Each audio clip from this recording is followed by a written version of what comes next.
We are blessed. No? Pwede niyong batiin yung katabi niyo, we are blessed. We are blessed. You are blessed. Ayan. So, ang ating title is The Word of the Cross. Hindi ko na babasahin dahil nabasa naman ni Jamaica. Napakalinaw yung sinasabi sa 1 Corinthians 1:18 hanggang 25. So when we say cross, ano ba yung first thing in mind? Ano ba yung salita na pumapasok sa ating isipan pag sinabi natin cross? Diba? Marami. It can be salvation, it can be love of God, or it can be a covenant of God. So, until the end of this message, we can say a lot of things about the cross. Amen. So, ayan, sa ating introduction, so, sabi dyan, why did Jesus Christ come as the light of life? So, bakit ba si Jesucristo ay dumating bilang isang liwanag ng ating buhay? So, last week, pulpit message, if you can remember, after 7 days, what do you think is the answer na tinanggap natin nung pulpit message nung Sunday? No? Bakit si Jesus ay naging light of light? So, He came as a light of light to remove darkness of sin. No, para tanggalin yung kadiliman ng mga kasalanan and to reveal yung danger ni Satan. No, ipapakita kasi ni Jesus kung gaano ba ka-danger yung paggawa ni Satan. At syempre, it shows us the path since we are being separated from God. So, kinakita niya sa atin yung daan. So, meaning Jesus completely removed yung ating fundamental problem. Amen. Amen. So, number 1, Jesus did not come to solve our problems, money, family, health, etc. So, this is 100% true. Na si Jesus, hindi siya pumunta rito para i-resolve yung ating problema sa pera, sa family, sa health. No? Yan ay sigurado. Diba? When we go to the field po, sa Biason or sa iba pang field, ang expectation talaga po ng mga tao, lalo yung mga unbeliever, meaning to say they don't have encounter kay Christ. Walang Jesus sa kanilang puso. Meron sila laging expectation na yung money problem, yung poverty, even po yung health ay magkakaroon ng immediate answer. No? Pwede naman, pero hindi kasi yon yung reason ni Jesus o yung main reason bakit siya dumating sa atin. So, tayo as believer, huwag din tayong ma-confuse. Huwag tayong malito, and then huwag din natin lituhin yung mga unbeliever. So, huwag tayong ma-confuse about it. No? Number 2, let us know exactly why He suffered and died. So, this paragraph is absolutely correct. No? Very straightforward na bakit si Jesus ay napunta rito sa lupa o bakit siya naghirap at namatay. Dapat alam natin yon. Dapat maging imprint, maging root, and maging nature natin bakit si Jesus ay namatay at naghirap. He came to solve the fundamental problems of humanity that cannot be solved with worldly power and wisdom. Amen. Do you agree po? Diba? Do you agree? So, regardless of people, situation, o yung tinatawag na social status, o yung IQ, kahit may highest IQ ka pa, hindi mo masosolve yung fundamental problem. Diba? Kahit sa Bible, maraming pangalan, maraming mga hari, and walang nakasolve ng fundamental problem. Diba? So, dapat malinaw sa atin tong mensahe na to. Amen. So, proceed na agad tayo sa ating main topic. So, ito yung tatlong bagay na kailangan nating alalahanin. So, pag-uusapan natin yung tatlong importanteng lugar, no, na very familiar na po sa atin itong tatlong importanteng lugar. So yung number 1 dyan is Calvary Covenant, o yung tinatawag na Mount Calvary. So yung bundok ng Kalbaryo. So dito nangyari yung sakripisyo ni Jesus, dito siya pinahirapan, dito siya nagbuhat ng cross patungo dun sa bundok ng Mount Calvary. At sa Biblia, o nung panahon na yon, pag pinagbuhat ka ng krus at pag pinako ka sa krus, yun na yung pinakamalalang klase ng parusa. Now sa atin, before may death penalty pa, naabutan ko pa yung dito sa Bilibid, yung kay Echegaray, kung naaalala niyo yun. So may death penalty. Kaya lang, nung time na yon, si Jesus pinako sa krus, not because meron siyang malalang kasalanan. Dahil ang Diyos ay may malalang pag-ibig sa atin. Kaya napakahalaga nung Mount Calvary o yung covenant ng Mount Calvary. So, ano pa? Sa lugar na ito, dito niya tinapos lahat. Diba? Sabi sa John 19:30, it is finished. Tapos na. Diba? And sa Mount Calvary, dito tayo nagkaroon ng pag-asa o your hope. Nagkaroon tayo ng resurrection. Yung resurrection of Christ become our evidence. And nagkaroon tayo ng salvation. We receive yung liberation from Satan, hell, and disaster. Amen po ba? Amen. Amen. So, kaya ano pa yung ating gagawin? Ano yung dapat nating gawin? Sabi dyan, let go of everything and enjoy the grace of God. Diba? So, very simple. Let go and let God. Sabi nga, diba? Napaka-simple lang ng ating gagawin. So, that's why sa Mount Calvary, lahat ay nagawa na. Lahat ay natapos na ni Jesus. So, importante yung bundok ng Mount Calvary. Kaya nga siya tinatawag na Kalbaryo, na bundok ng Kalbaryo. So, that's the first important place na dapat inaalala natin. Number 2, ayan, so yung Mount Olive, o yung Mount Olive Covenant sa Acts 1 hanggang 8, Jesus 40 days concentration. Diba? So dito sa Mount Olive, dito naganap yung 40 days na ginawa ni Jesus kasama yung kanyang mga apostol. Kasi kailangan niya nang gawin lahat ng dapat niyang gawin bago siya umakyat sa langit. So dito sila nagkakatipon-tipon kasama yung kanyang mga apostol hanggang sa kanyang muling pagbabalik. So kumbaga, dito na siya nagsipag. Kaya tinatawag siyang 40 days. And that's why we have this answer that Jesus is the Christ. Kaya tinanggap natin yung kasagutan na yan. So number 1, Christ, for those who will be saved and who are called, He is the power of God's salvation and the wisdom of God to obtain salvation. Amen. So next, basahin natin yung 1 Corinthians 18, 1:18 and 24. Next. 1 Corinthians.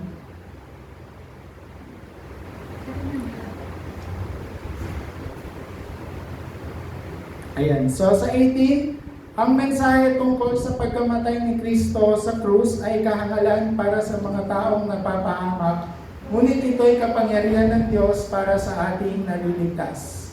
Subalit sa mga tinawag ng Diyos, maging Hudyo o Griego, si Kristo ang kapangyarihan at karunungan ng Diyos. Amen. So sa verse na to, napaka-clear naman na yung pagkamatay ni Jesus sa krus ay nagbigay sa atin ng kapangyarihan at nagbigay sa atin ng karunungan. Diba? So, let's say together na by the grace of God, I am saved. Diba? Sabihin natin, I am saved by grace of God. I am saved by the grace of God. And tumanggap tayo syempre ng power and wisdom from God. So, wala na tayong mahihiling pa. How can we ask for more? Diba? How can we ask for more?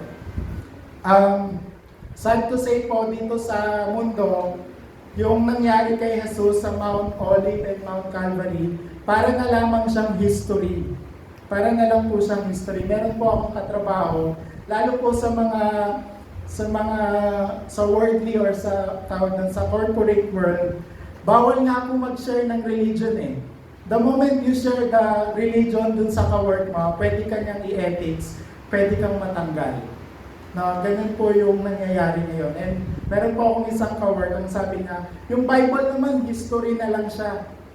No? History na lang yung Biblia, so parang nangyari lang dati.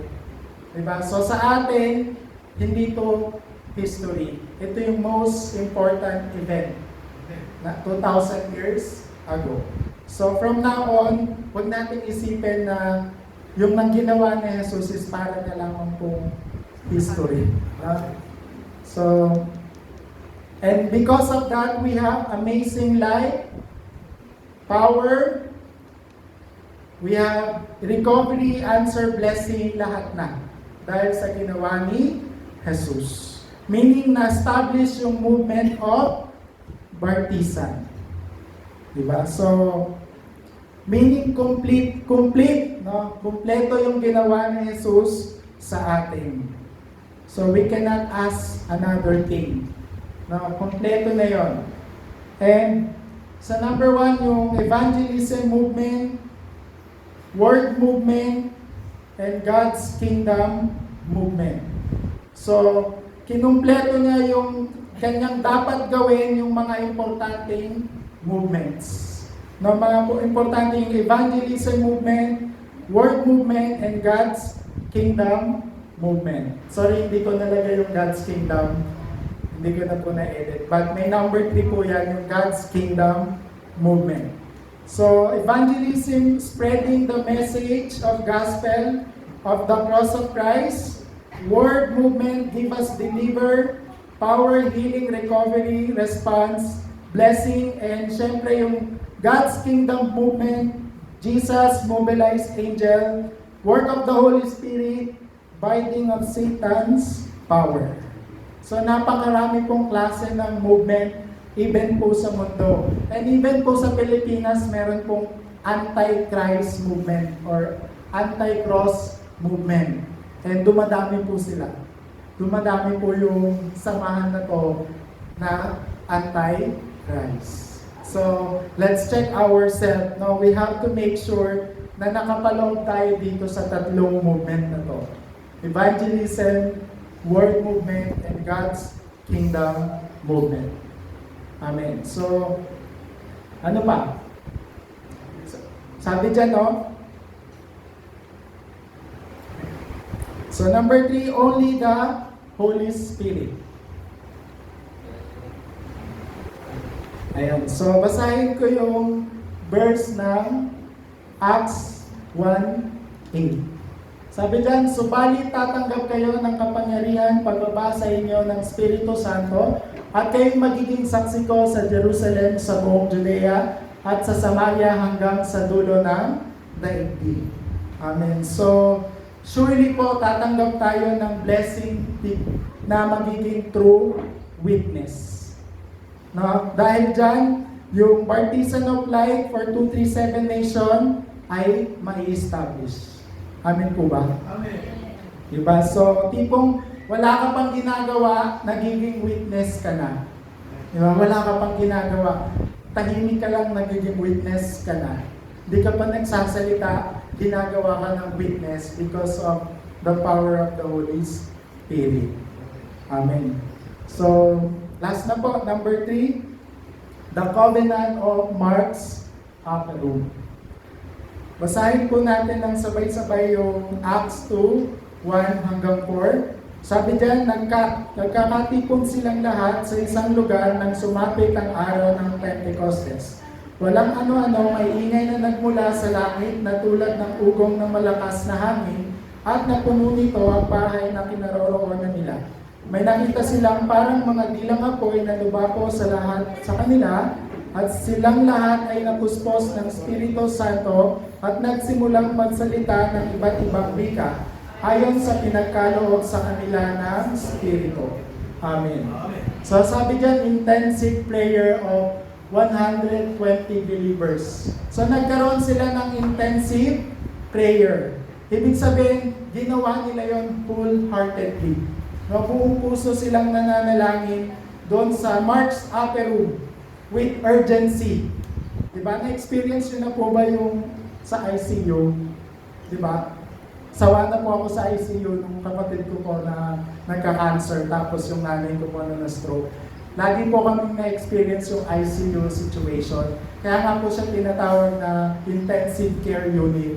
Kasi pag doon ka na dinala, dapat yung mga doktor may standard. Hindi pwedeng iba-iba sila ng ginagawa, iba-iba sila ng method or decision. Uunahin nila. No, yung sa nanay ko, nagtaka ko, yung ibang pasyente, iniwan nila eh. Nagkumpulan sila sa nanay ko kasi may urgency na. No, life and death na yung situation, kaya kailangan na silang mag-focus. Kailangan may leader. No, ito yung gagawin, ito yung gagawin. No, hindi pwedeng magkamali yung mga, dapat tawagin na yung pinakamagagaling ng mga nurse at mga doktor. Diba? So, ganun yung nangyari sa Mark's Upper Room. Meron silang intensive prayer. No? Napaka-importante. Dahil doon sila ay nagkaroon ng true movements. Bakit? Kasi yung absolute impossible naging absolute possible. Amen. Diba? Paano nangyari yon? Kasi meron silang same method and same standard. Diba? Hindi sila iba-iba nung pinanghahawakan. Diba? So, same thing. Sabi dyan, this is our church timetable. So, it must be our church content din, no? Yung magkaroon po ng intensive prayer. So, from today, kagaya po nung 120 disciples sa Mark's Upper Room, we must have intensive prayer. Kaya po ba? Can we do that po? Amen. So, ayan. Ano pa po yung nangyari? Next po. Thank you.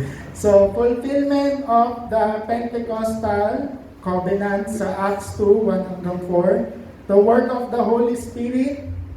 And then yung 15 countries, hindi ko na po babasahin yung verse dyan. 15 pong countries yung na-save dahil po doon sa Mark's Upper Room ng mga disciple.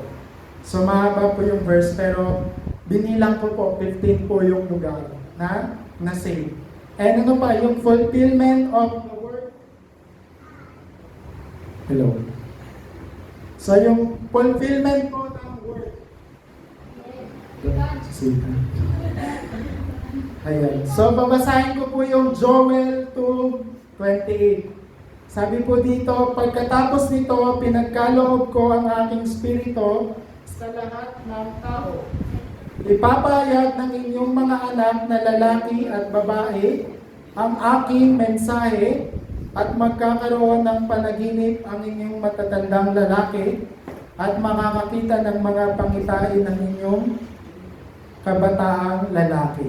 So, nangyari po yung word of God doon sa Joel 2:28.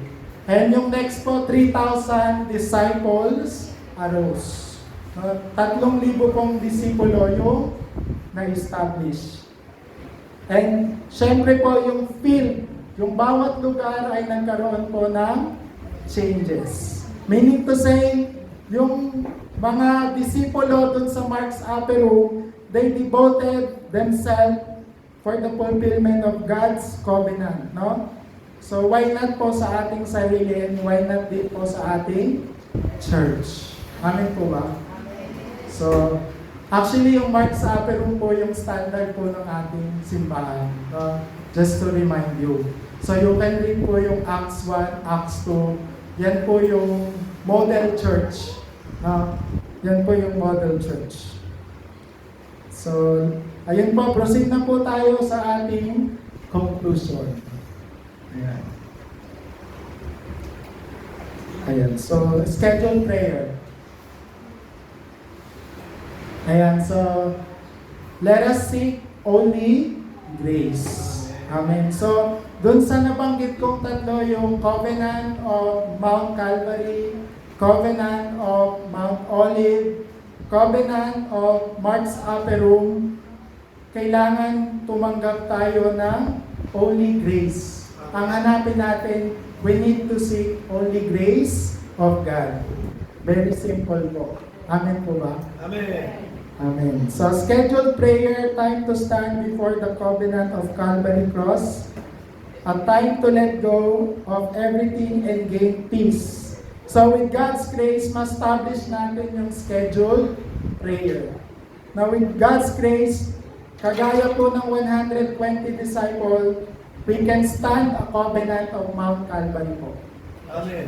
And magkakaroon po tayo ng peace and strength. Amen po ba? Amen. Amen. Parang mahina po.